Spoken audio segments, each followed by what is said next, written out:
Jeff Bezos is saying, batten down the hatches. The CEO of Morgan Stanley says, we have an economic hurricane coming our way, and we all are seeing inflation hitting our bank accounts every time we buy something. So today, we're talking about how to keep your dream on track with all of this doom and gloom. I'm Drew Davis, and it's 212 days till my 50th birthday. Between now and then, I am on a mission to see more people pick their dreams up off the shelf and start living them out.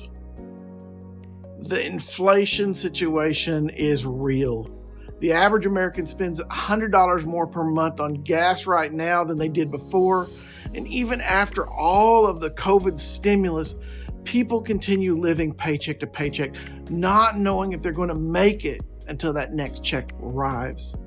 Sadly, this vicious cycle of making money and then spending more than we make keeps us from stepping out with a big dream. Now let that sink in. Your finances stop your dreams. Now more than ever, to reach your financial goals, you have to create some personal money rules. Much like lane markers on the interstate, people need money rules to live by that serve as guidelines to keep them moving in the proper direction. At times, you may need to speed up, or you're going to slow down your spending, while other times you just need to change lanes altogether. If you're spending more money than you make, one thing is evident. You're not budgeting even a little bit.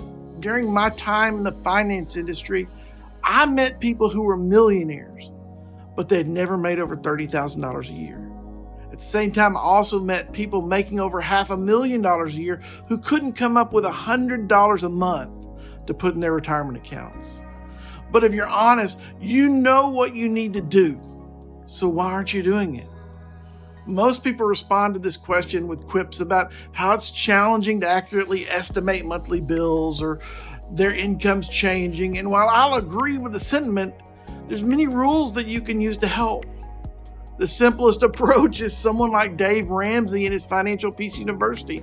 My father taught me the envelope method of budgeting when I first got my allowance.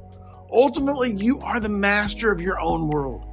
You're free to revise any money rule out there to better fit your needs. So even if you're just saving 5% of your income each week or each month, this gives you a place to start. We've all got to do a better job of living below our means. In conclusion, though this concept is generally associated with money and earnings, here's how it applies to chasing your dreams. The most valuable part of your life isn't your money, it's your time. If you have a dream, make time for that dream. Reflect on where you are investing your time.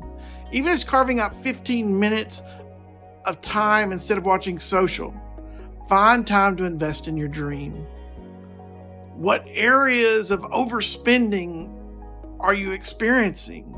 There's no better time to start balancing out these acts, whether you're spending more money than you make or giving more of your time to your job or to everyone around you than you have to give. Becoming aware of these cycles is the first way to break them. And to finish up this week, I want to ask you for something. This picture behind me is my younger brother, Justin. Justin had a series of strokes sometime back, and even with fighting like there's no tomorrow, recovery is still slow and hard, and he can use your prayers and your encouragement.